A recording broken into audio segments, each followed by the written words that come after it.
Live from downtown Detroit, home of WDIV and Click on Detroit, Local 4 News at 6 starts now. Coronavirus has turned deadly in Michigan. Today, we received news of the first death from COVID-19 here in the state of Michigan. Now it's shutting down our largest industry and pushing some healthcare workers to the limit. It's not just something that lives overseas anymore. It's in our backyard. Good to have you with us for Local 4 News at 6. The coronavirus pandemic now reaching into more communities and forcing more difficult changes across the state. The state is again confirming its first death from coronavirus, a man in his 50s with other underlying medical conditions. He died at a hospital in Wayne County. The number of Michigan cases has increased by 30 and now stands at 110. The U.S. and Canada closing the border to non-essential travel. This afternoon, the U.S. Census has suspended its field operations until April 1st. The Somerset collection closing at 7 p.m. tonight, and that closure will remain in place until at least March 27th. Announcing the state's first COVID-19 death, Governor Whitmer expressed frustration with people who continue to congregate despite the new guidelines. People need to take this seriously. We had someone die today because of COVID-19. There are other people that have been diagnosed that are fighting for their lives. Everyone needs to be a part of solving this so that the UAW and the big three can get up and running again, so that we can get our kids back in school, so that we can get our small businesses opened again. With the state's first coronavirus death, more people may feel a sense of urgency now to get tested. Yeah, Beaumont Health alone screened 1,500 patients at curbside facilities yesterday, and doctors there want people to carefully consider their symptoms before coming to the hospital. COVID-19 is in our community. It's with us.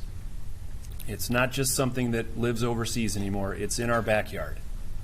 And so a lot of patients who are experiencing relatively mild symptoms, who don't have underlying medical conditions, who are young and otherwise healthy, frankly, do not need to be tested because it will not change the way that we manage you from a healthcare perspective. All right, so we return again to our Dr. Frank McGeorge. Doc, I think the question people have right now is what should I do if I think I might have it? When should I decide to get tested? Important question, Devin. So the first question that you have to ask yourself, though, is whether, regardless of whether COVID-19 was in the community, would I go to the hospital or the emergency room anyway because I'm that sick? If the answer is yes, then you should come to the hospital or call your doctor simply because you are sick and you need care. But if the answer is that you don't feel sick enough to need attention, you should manage your illness at home. Now, if it's COVID-19, you should expect a fever, expect body aches, expect a cough. I'm not saying not to get care if you can't manage, but if your illness is mild, stay home. Yeah. So who really does need to be tested then, Doc? Yeah, very fair question. And I think here are some of the key priorities for testing at this point. Hospitalized patients, because it helps us make decisions about infection control. Any older people and people with chronic medical problems who have compatible symptoms, they're also a priority. And healthcare workers are a priority because if we develop COVID-19, we can't care for patients. Now, obviously, there's some other discretion involved here, but the bottom line is not everyone needs to be nor will be tested. Yeah. All right, Doc, we continue, of course, to turn to your expertise time and again because he's one of the medical professionals on the front lines of this battle, used to these kind of stressful situations, even though this one is kind of out of the box and most have never experienced anything exactly like this. Yeah, stressful indeed, I'm sure. One local nurse is sharing her biggest concerns with our Sean Lay. And Sean, she's actually been caring for a coronavirus patient.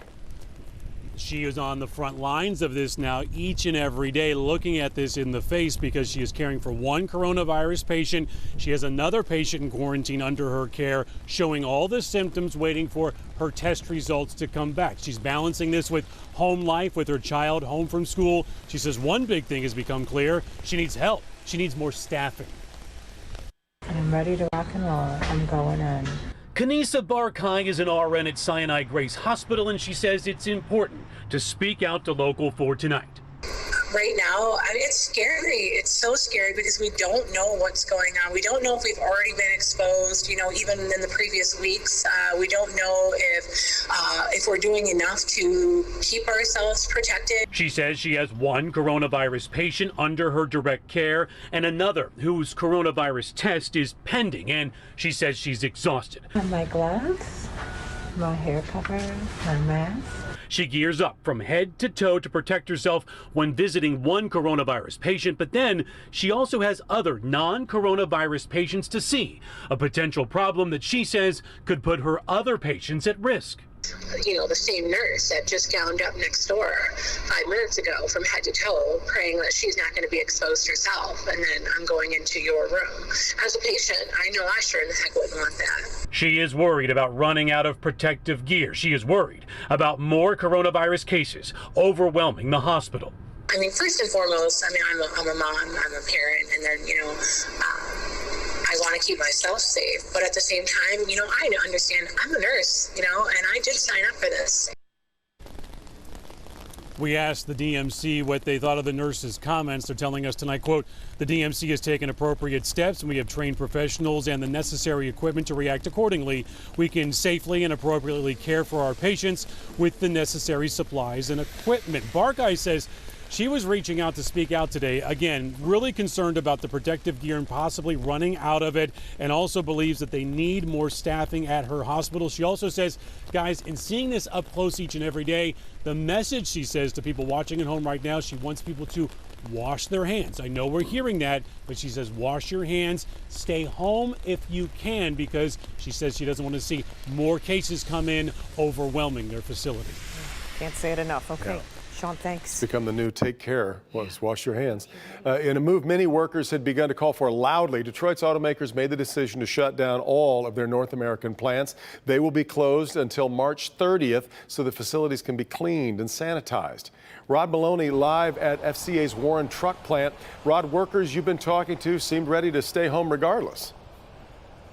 Oh, they've been ready to stay home for a week, Devin. I mean, it's a situation where the auto workers have been angry. A lot of them have been calling in sick. They've been lobbying hard for this. The union lobbied hard for this. The car companies were reluctant to do so for a number of reasons. They want to keep moving. Excuse me. They want to be able to keep the plants running, and they also have a situation where they want to make sure that the suppliers stay in business, because shutting down is a huge problem on a national scale when it comes to the economy. But today, we had a Ford worker test positive for the coronavirus, and we had other problems where other people got sick in a plant. People didn't want to clean it up, and there was a lot of anxiety on the plant floor. And so it became obvious for the domestic three that they had to close the plants, and that's exactly what they've done. So let's hear from some of the line workers here at Warren Truck Assembly here in Warren. Our plant is going down anyway next week. It's going to be down for a few months. So they should have just shut down 2 weeks ago. It's all about money and greed. They want to get that last truck off the line for what? At what expense? Is everybody's health? We don't need to be here. I don't want anybody else to die or else to be even sick. I'm glad they made the decision, because we're out of control, and it's something new for America. And so Honda went and closed down a number of its plants early this morning, too. So the auto industry closing down for the coronavirus. Reporting live in Warren, Rod Maloney, Local 4. You got it. All right, Rod.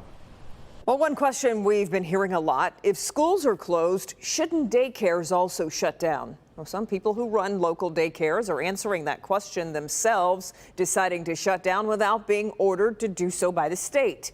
Larry Spruill live with an example of that difficult decision. Larry. Well, Kimberly, daycares across the state are closing its doors because of the coronavirus. One of the most recent ones is just right across the street.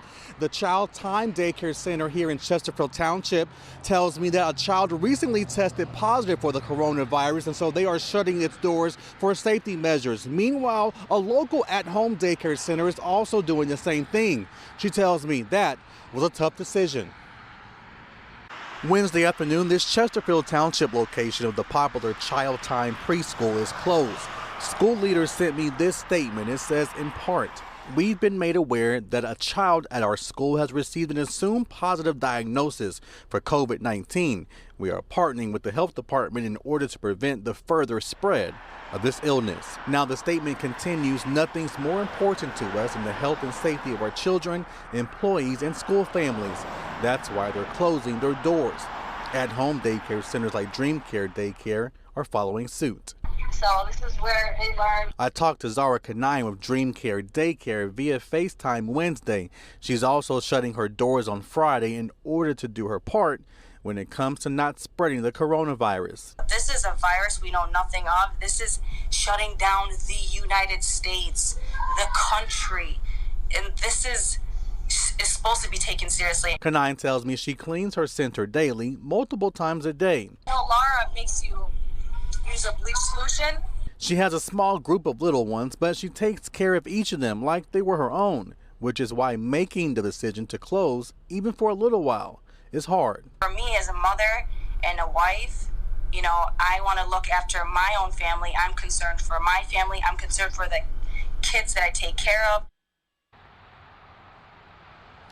And so the center says they will be closed for the next 14 days or so. They're asking any parent, students, or anybody who's been inside this building to get tested and self-quarantine themselves. We're live in Chesterfield Township tonight. Larry Spruill, Local 4. Okay, Larry. Michiganders are seeing the price of essential products run even higher. Attorney General Dana Nessel is cracking down on price gougers taking advantage of this pandemic. Consumer investigator Hank Winchester is live. Hank, she's going after businesses both big and small here. Absolutely. I mean, no longer are we just talking about some freak in their basement charging 10 times the amount for hand sanitizer. We're talking about big name retailers, big box stores like Menards, for example, trying to take advantage of consumers. And the Attorney General telling me today she is not having it. Price gouging is a huge problem right now, and Michigan's Attorney General Dana Nessel putting out the warning.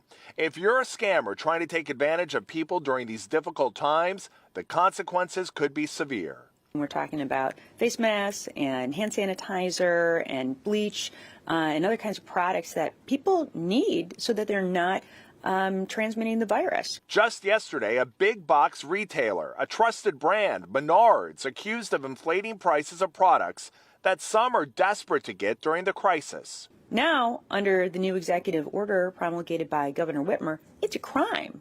This is an illegal activity, and people need to make certain that they are paying attention to the law.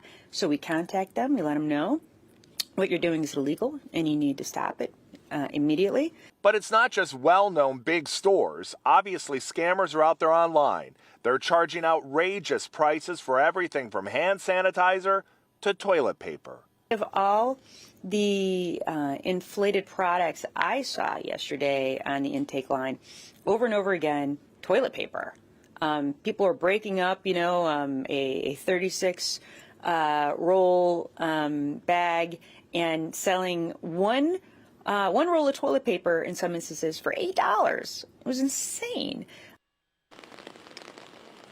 Back out here live, insane and outrageous. If these retailers are in fact busted, there are implications, criminal misdemeanors, and also the possibility of having to pay back the consumers they've ripped off.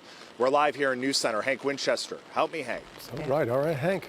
Well, you see Hank out there with the umbrella. An evening of wet weather is well underway. Hi, Ben. Yeah, Kim and Devin, just rain tonight, but as we get into tomorrow, not only rain, but thunderstorms, and some of those could be strong. We'll look at our potential for our first severe weather episode of the season coming up next.